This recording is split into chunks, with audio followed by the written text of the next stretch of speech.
On it, Brian Ross. Keep your hands up. Come on, this way. This way. Let's go. Just go. Just go. The 11 hours of new videos made public today showed the chaos and carnage of that horrible night. I see shadows moving in here. As police first responders try to save the wounded and hunt down the killer. Next week marks 1 year since the attack, and the images come as memories and emotions in Orlando are still raw. I could look in their eyes and see that they had seen something they had never, ever seen before. That weekend would begin in tragedy on Friday night and would only get worse. Emergency 911, this is Joe on a recorded line. Somebody just open fire at the front line. Our officers responded to a nightclub shooting where Christina Grimmie was shot and killed. 24 hours later, another killer was waiting, driving to Orlando from his home 2 hours away, heading into the city on Interstate 4, heavily armed. The target, the Pulse nightclub, a popular spot in the city's gay community.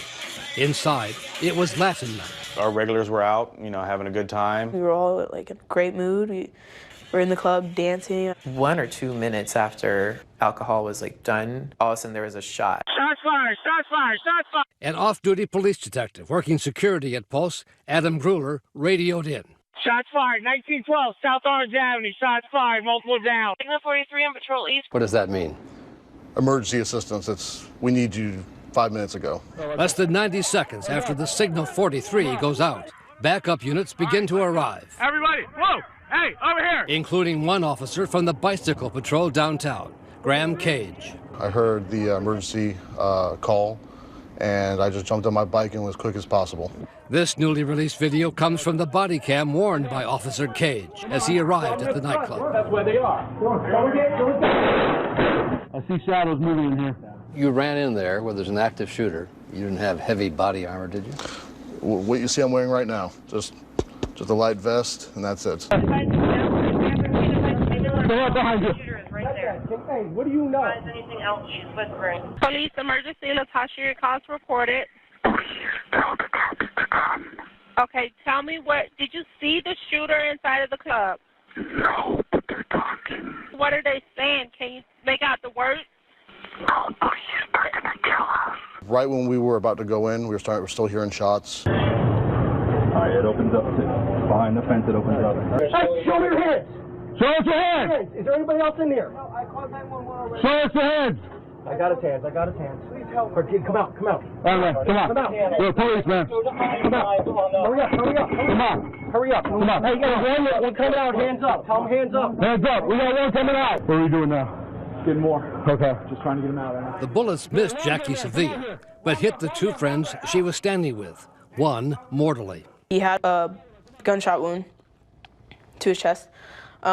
That's when I saw that he was injured. He was non-responsive. Bodies dead and wounded everywhere.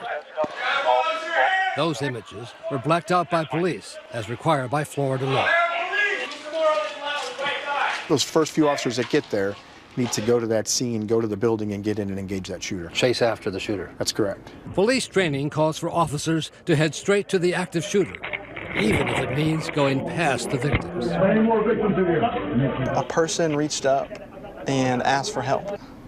But at that point, we didn't know where the shooter was, if he was detained, if he was deceased, or what was going on. So as much as I wanted to help him, I could not help him until we knew for sure. You had to walk away from the victim? Yes. This is going to be an astronomical moment, man. We continued down the southeast side, stepping over bodies, and then as I look to my right, I see two of our officers start shooting down the hallway.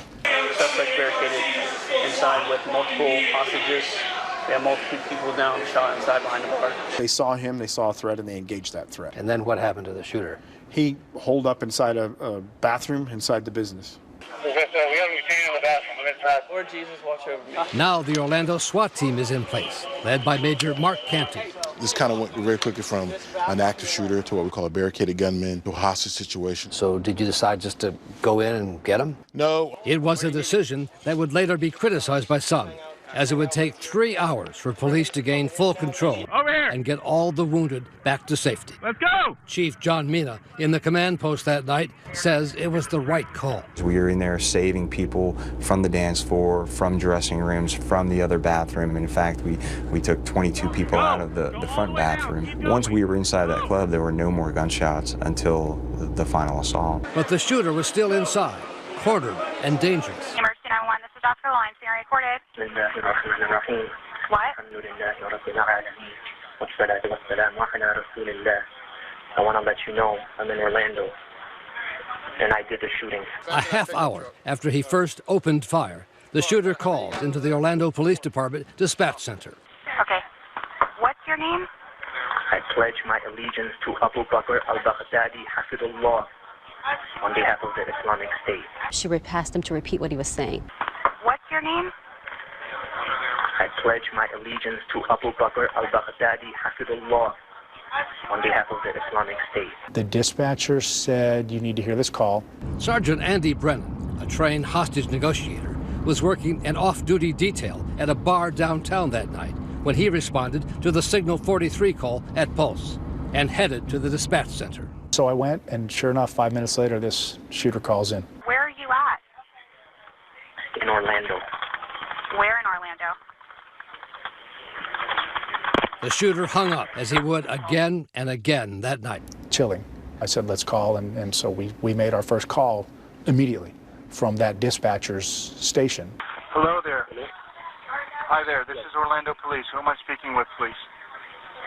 You're speaking with the person who pledged his allegiance to the Islamic State, Abu Bakr al-Baghdadi Hafidullah. We wanted to confirm that we had, in fact, the person that was inside. Then you can start to hear the serious tone in his voice. For the next 55 minutes, Brennan will engage the shooter on the phone, listening to his rants about ISIS and Syria. They need to stop the U.S. airstrikes. You have to tell the U.S. government to stop bombing. I understand that, but here's why I'm here right now. I'm with the Orlando Police. Can you tell me what you know about what's going on tonight? What's going on Yes. is that I feel the pain of the people getting killed in Syria and Iraq. Okay. So, have you done something about that? Yes, I have. Tell me what you did, please. No, you already know what I did. At the scene, officers are using the time to get as many victims out as possible.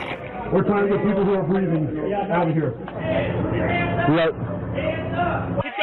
One big concern, the shooter might try to hide among the victims. Places that you would think only 2 people could hide, we were finding 10 people. Officer James Hyland arrived in his personal pickup truck, which was quickly turned into a makeshift ambulance by his partner. We didn't have any ambulances or anything there. He just started loading people up, and he just jumped in the truck, and I left it unlocked, and he was just going back and forth, doing one run after another, after another, after another. But others could not be reached, and they used their phones to call loved ones, who then called 911 and pleaded for help. My girlfriend's in the bathroom. There are now 4 dead in the bathroom and 2 shot. They're bleeding out. If somebody doesn't get there soon, they're going to die. Yes, my son was shot in the club in the Pulse in Orlando, and he's still in the bathroom when he's bleeding. He got shot, and nobody's going in for it. By tracing the phone number, negotiator Brennan had finally learned the shooter's name, Omar Mateen, a 29-year-old American-born son of Afghan immigrants, an angry and troubled man with a history of violence and failure. Hello, Omar. This is Andy from Orlando Police. At some point, you start to call him Omar. Yes, if you introduce a level of familiarity, and there's less opportunity that this person is going to be depersonalized. But then the negotiator hears words from Mateen that quickly changed the dynamic for everyone inside the nightclub. By the way, there's some vehicles outside that have some bombs, just to let you know. Your people are going to get it, and I'm going to ignite it if they try to do anything stupid. Okay, I understand that, and I'll pass that along. Can you tell me what vehicle? Because I don't want to see anybody get hurt. No. But I'll tell you this. It can take out a whole city block almost. A frantic search begins outside the club for the shooter's car, and once more, the threat escalates. I have a vest. Okay, you have a vest. Hey. I understand that. Okay, and so what kind of vest are you talking about? Is it a bullet-resistant vest? Is it a bomb vest? No. It's what they use in France. It's what they use in France. I gotta go. Guys, we're getting the report of that somebody in one of the bathrooms may have an explosive device strapped to him. Just so you guys know, in the building, you may not want to stay there. But not a single officer pulled back to safety. You're in it to win it. You weren't going to leave? No. Now, the police prepare to move in. Go in there, man. When we return. Keep coming. We're all